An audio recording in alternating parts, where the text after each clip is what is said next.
더불어민주당 이재명 대표가 긴급 제안을 했습니다. 민생회복지원금을 전 국민에게 25만 원씩 주자고 말입니다. 야, 참 또 포퓰리즘의 시작이네요. 그죠? 또 포퓰리즘의 시작이에요. 이게 돈을 뿌린다고 이야기하는 것을 보면 저는 문재인 정부 때 몸서리 쳤던 그 사실들이 워낙 생생하게 떠올라서 돈만 뿌린다고 하면 겁이 나요. 사실 여러분, 지금 물가가 이만큼 올라가는 데는요, 돈을 워낙 많이 뿌려놔서 물가가 우리 턱 밑까지 다가왔습니다. 아니, 날카로운 비수 같습니다. 지금은. 그렇게 돈을 뿌려서 경제를 망쳐놨는데 지금 또 돈을 뿌리자는 제안이 나왔습니다. 마치 말입니다. 2020년 3월과 똑같습니다. 그것도 금액이 말입니다. 1인당 25만 원, 가구당 100만 원. 그것을 추경을 해서 13조 추경을 해서 전 국민에게 뿌리자는 이야기예요. 참나, 저는 이것을 보면서요, 생산적이지 않는데 가만히 있어도 돈을 이렇게 뿌려주면요, 그게 당장은 좋지만요, 재정 중독이라는 최악의 상황을 낳고요. 여러분도 알다시피 중독이라는 게 뭐예요? 게임 중독이 되면 어떻게 됩니까? 폐인이 되죠. 마약 중독이 되면요, 병신이 됩니다. 예, 도박 중독이 되면요, 뭐 한 팔, 두 팔 잘려나갑니다. 이게 중독이거든요. 그만큼 중독이 무섭다는 이야기거든요. 예, 뭐 연탄가스 중독이 되면 죽을 수도 있습니다. 저는 포퓰리즘의 중독, 재정 중독도 그런 다른 중독들과 저는 다르지 않다고 생각합니다. 언제든 말입니다. 공짜는 그 대가가 따르기 마련입니다.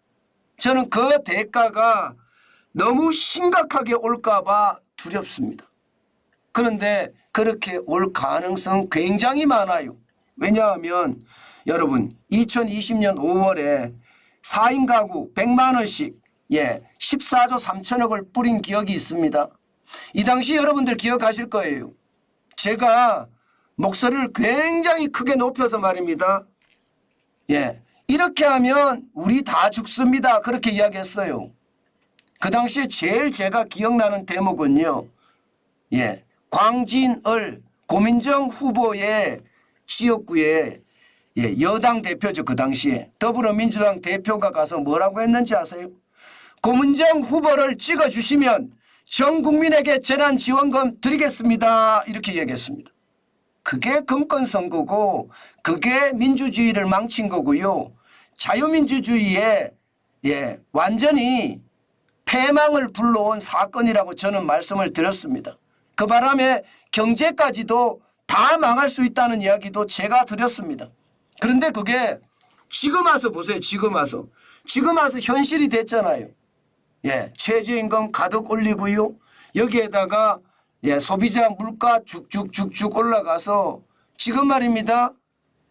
문재인 정부 이전하고 문재인 정부 이후하고 소비자 물가를 비교를 해보면 어마무시하게 올랐습니다. 2배? 아니에요.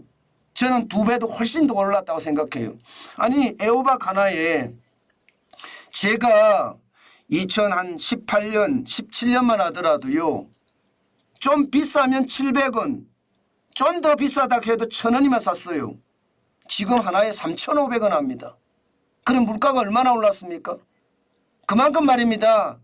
돈을 엄청 뿌려대고 최저임금을 엄청나게 올려대고 주 52시간제를 말도 필요 없이 도입을 했기 때문에 물가가 그만큼 오른 거예요.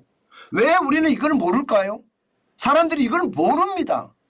이게 최저임금을 올라서 공급망이 무너져서 재난지원금을 뿌려서 지금 물가가 이렇게까지 올랐다는 것을 사람들이 진짜로 모르세요. 그래서 제가 속이 탑니다. 가슴이 아픕니다.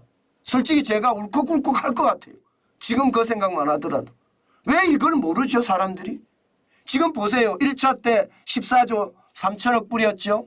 2차 때 7조 8천억 원, 3차 때 9조 3천억 원, 4차 때 14조 9천억 원, 5차 때 11조, 6차 때도 3조 2천억 원, 7차 때는 39조. 말도 못하게 뿌렸습니다. 말도 못하게. 돈 뿌린 게 말입니다. 돈이 아니에요. 돈을 안 벌어본 사람들이 이게 국가 기금, 국가 세금을 만지니까 그냥 마구마구 뿌려댄 겁니다.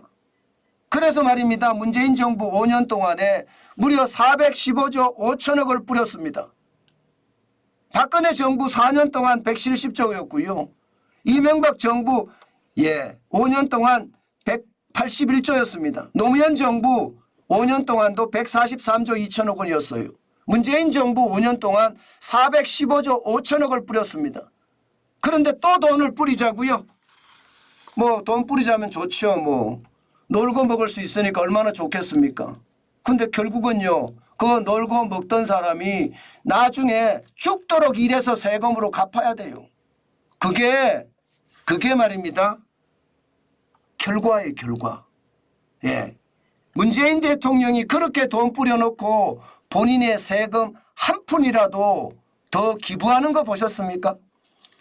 대통령 월급 내지는 지금 월급 받고 있을 텐데 단 한 푼이라도 말입니다. 서민을 위해서 고통받는 이들을 위해서 한 푼이라도 내놓는 거 봤어요? 기부하는 거 보셨습니까? 못 봤죠. 저도 못 봤습니다. 모르죠. 제가 몰라서 모를지는 모르나 여러분 그렇게 서민, 국민 뭐 이렇게 이야기하는 사람들이 자기 돈을 한 푼도 안 써요. 그런데 나라 돈은 415조 5천억이나 풀어놨습니다. 그러니 나라 빚은 어떻게 됐겠습니까? 나라 빚은 말입니다. 600조였던 나라 빚이 1000조가 됐습니다. 1000조가. 이게 실상입니다. 이게 세금을 가지고 뿌린 것도 아니고 그야말로 추경해서 뿌려서 지금 2016년만 하더라도 626조 9천억 원이요. 2022년에 1067조 7천억 원이 됐습니다. 장난이 아니잖아요. 415조 5천억 원을 갖다 마구마구 뿌려댔으니 나라 경제가 온전할 리가 있겠습니까? 저는 경제를 박살낸 정부가 문재인 정부라고 생각을 합니다. 어느 누구든 말입니다. 경제를 박살냈다고 이야기 안 하면 그 사람은요. 시장경제를 이야기하지 않는 사람이에요. 자유민주주의를 이야기하지 않는 사람이에요. 그 사람은요. 분명히 말입니다. 어디에 사주를 받고 맹목적인 지지를 하는 사람이든가 아니면 말입니다. 이게 편향적으로 사람을 바라보는 시각을 가지고 있는 사람이에요. 저는 자유민주주의와 시장경제 틀 안에서 보거든요. 저는 한쪽에 치우칠 생각 없습니다. 그냥 중앙에서 딱 본다고 하더라도 여러분 중앙에서 딱 보는 게 이거예요. 415조 5천억 뿌렸잖아요. 돈의 가치가 그만큼 떨어졌습니다. 최저임금 올렸잖아요. 41.6%. 그 바람에 말입니다. 물가 펑펑펑펑 올랐어요. 최저임금 올리고 주 52시간제 도입하고 난리도 아니잖아요. 그런데 또 뿌리자고요. 이제 민생회복지원금 주자고요. 지원금 주자 그러면 또 찍어주죠. 찍어줘서 나라 그냥 그대로 다 망하는 거 우리 눈으로 목도하자고요. 저는 이렇게 하면 저는 죽어도 저는 찍지 않습니다. 나라는 건전하게 발전하고요. 나라는 일에서 쌓아 올려야 돼요. 나라를 이 풍선처럼 거품으로 만들어 놓고 국민들에게는 허황된 희망 고문이나 주는 나라, 그런 나라 만들겠습니까? 저는 그런 나라 만들고 싶지 않습니다. 저는 이재명 대표가 반드시 말입니다. 민생회복지원금 이거 철수해야 됩니다. 이런 거 말입니다. 그냥 공짜로 민생회복이라고 이야기하면서 돈 푸는 거 이제 절대 대한민국에서 일어나면 안 됩니다. 이런 일이 일어나면 일어날수록 자유민주주의라는 선거, 금권선거로 타락되고요. 자유민주주의라는 어떤 가치가 완전히 무너지고요. 시장경제라는 것 이거 일해서 돈을 벌자는 게 시장경제예요. 그냥 가만히 앉아서 돈을 받자는 사회주의 경제입니다. 그러면 시장 경제도 무너져서 사회주의 경제로 간다는 거잖아요. 이런 일이 대한민국에서 다시 발생돼서는 안 되겠다. 저는 그 말을 굉장히 강조하고 싶습니다. 제발 대한민국이 정상으로 돌아와야 돼. 정상. 일반적인 상식을 이야기해도 통하는 사회, 정상으로 돌아와야 됩니다. 정상으로 돌아오지 않고 비정상에서 지금 남아있기 때문에 문제예요. 제가 이상하다고요? 여러분, 저는 제가 이상하다고 생각해 본 적이 없어요. 왜냐하면요, 자유민주주의와 시장경제만 가지고 이야기하고요. 제 경력이 그래도 매일경제TV 대표이사를 지냈고요. 또 연세대에서 교수를 12년간이나 했습니다. 겸임교수 시간 강사를 말입니다. 그러면서 말입니다. 제 나름대로는요, 경영학 박사를 땄고요. 이런 사람이 한쪽에서 확정 편향돼서 제가 이야기할까요? 제 자존심이 있습니다. 쪽팔려서 그렇게 못합니다. 저는. 기본적으로 말입니다. 나라가 똑바로 가려면 일반적인 상식이 통하는 사회가 돼야 돼요. 상식이 통하는 사회가 돼야지 이게 나라가 똑바로 가요. 지금 상식이 통하는 사회가 되고 있습니까? 가만히 있는데 25만 원씩 주고 가만히 있는데 가정에 100만 원씩 준대요. 이게 나라입니까? 이래서 저는 돈을 벌어야 된다고 생각을 합니다. 박정희 대통령께서 지하에서 보고 있으면 참 피눈물을 흘리겠습니다. 제발 이렇게 돈 뿌리는 행위 좀 멈추고요. 대한민국 국민도 제발 이제 정신을 차려야 돼요. 그래야지 대한민국이 좀 바르게 갈 수 있습니다. 인구는 줄어들고 호시탐탐 주변의 상황은 나빠지고 도대체 우리는 어디로 가는 건가요? 전 세계는 자국 우선주의로 가는데 우리만 포퓰리즘으로 가고 우리만 국민을 갈라치기 위해서 지금 싸우고 있습니다. 왜 이렇게 돼야 되는지 우리 다시 한번 생각을 해보자고요. 제발 나라가 나라다운 대한민국이 됐으면 저는 좋겠다. 그 말씀 오늘 강조해 드립니다.